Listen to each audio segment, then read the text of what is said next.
from there. That's what I don't. That's all I'm saying. This would be the easiest way to show how we normally start our games, because we do. I don't think we started a game with less than 100 points, unless people wanted to. No. I'll do this 100 point bard. Okay, I'm gonna let you do it. Sounds good. And I'm gonna go to the restroom and wander. I said, did something? It's running. Take your time. Well, hello all. This is Steve. I am going to show you how to create a bard from bare naked scratch. So we are going to run. We're going to run 100 point of progression bard, 100 pop bard. But I'm going to explain a little bit on how I look at that mentally to get to 100 points. So normal adventuring, you probably heard me say this before, is 50 points of progression per season is about average. So if you've got a character who's maybe 13, 14, just helping out in the village as a young teen, and they're doing mundane things around town or in and about, they might be gaining half of the adventuring pop. So adventurers are getting 50, where if you're outside of adventuring, you're just doing mundane things, you're gaining about 25 points of progression per season. So if you're starting with 0 and spending about a year maybe developing, reading, working with the local militia, whatever it may be, we say that's 4 seasons in a year. That takes you to 100 points. So we're going to start this character at 100 points of progression, and then we'll look at our stat chart to see how we want to buff this character. I anticipate this character being a bard. We're going to name this character Yuli. Yuli the bard. His dad was Padrig, the one who died in battle defending Timbersprout, and now has a statue erected in his honor. So Yuli is the son of Padrig, and let's say he's 15. He was 14 when he really started to help out in the town of Timbersprout. So with a year of basic experience, that gets him to 100 points of progression. And it's roughly, we'll just say BC. So we're looking at about 260 BC, sounds about right. Maybe 280 BC. All the stats start at 5, so the base you might be able to see here are 5, 5, 5. We don't have any upgrades yet because we're not spending our pop quite yet. So we logged our 100 pop. Let's go ahead and spend it now. I'm going to spin down on my PDF to the stat chart. I already know what it is, but it's nice to get a confirmation. Taking our stats from 5 to 6 costs 10 points. And in order to qualify for the Bard class, they're going to need 6 in each category. That's going to cost us 30 pop. We have plenty. And then the Bard class is 30 pop as well. So I think we can at least go +1 on all our upgrades, depending on what kind of Bard we want to be. Maybe we want to be more coordinated or have a better mentality. I'm thinking it's going to be mentality. So let's go with 1 upgrade on physical. That's going to cost 10 pop. 1 upgrade on coordination is going to cost 10 pop. And 2 upgrades on mental, which is going to cost 30 pop. 10 for the 6, 20 for the 7. And that gives us scores of 6, 6, and 7, which is overqualified for the Bard class. So I'm going to go ahead and write Bard here. And that's going to cost us 30 pop. 30, 60, 70, 80. We're going to spend 80 and have 20 left over for later on. Now that we've spent our pop, we've logged it in, we have 20 left over. We can list any kind of equipment, armor, and weapons that Yuli might have. I don't think he has any armor and weapons. I think he's using maybe a mandolin. I think that's what Jim mentioned. 300 BC guitar might be. I could be wrong, but I'm going to write that down anyway. So he basically inspires people in the tavern the adventures that have come back. He's heard so many stories.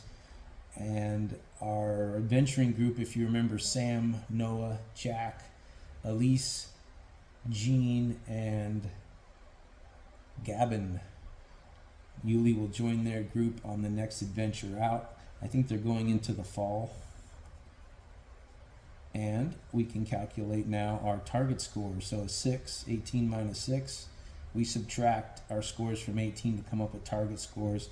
Somebody mentioned it's like a THACO type calculation. It's just what we use because 18 is the highest you can roll on 2d9. And that will be a 12 physical target, 12 coordination, and 11 mental. Defense, mental plus coordination, that's going to be 13 divided by 2, rounded up. Gives us a 7 minus encumbrance, no encumbrance.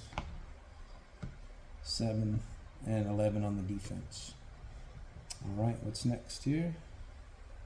Any pertinence? We can flip to the back. I like to do a progress journal so I can keep track of different things that happen in the characters' adventures. Notes if I need to keep track of important names and places. And then enlightenments, so any double 9s rolled where you get an enlightenment gets noted on the right. So he's been playing in the tavern for about a year now, as he learns and sings and plays songs of the tales of the adventures of Timbersprout. All right, offensive tier, physical plus coordination is 12.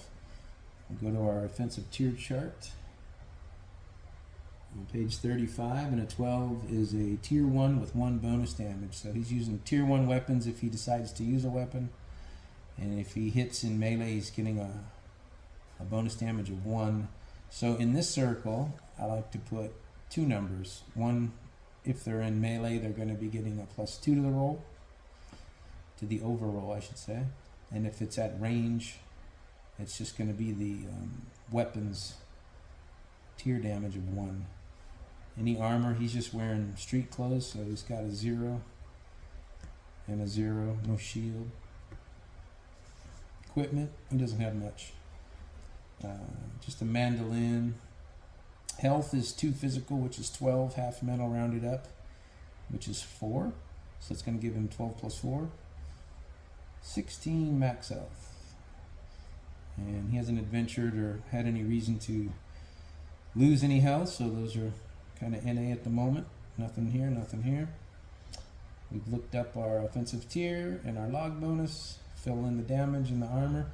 That's all I have for notes. You get any kind of backstory that you might think you want to do. We have spent the pop to become a bard, so we're going to spin over to bard real quick and see what the bards can do. So in our game, we like to keep this as custom as possible. If you have ideas for your bard, I mean, we encourage you to do anything you can imagine, really.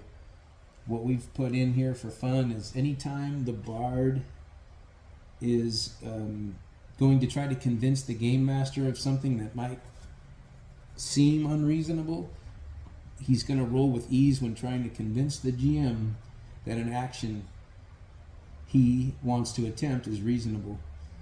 So that's called charm the GM. So on the notes, we could put it under notes maybe, or progress, since he's a bard now. Let's put it there. Charm the GM. That's something that he has ease doing. What else does he have? Performance. He's got ease when trying to win the hearts of others. So performance.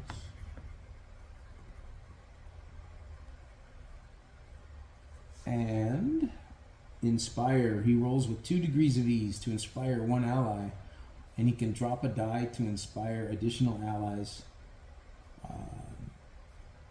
And I believe it's roll with 1 degree of ease to inspire all within earshot of the bard. So that is inspire. And last we have versatile. What versatile does for the bard is if the bard wants to pick up another class package, he can overlook the class prerequisite, but he still needs the score prerequisites. So for example, he wants to take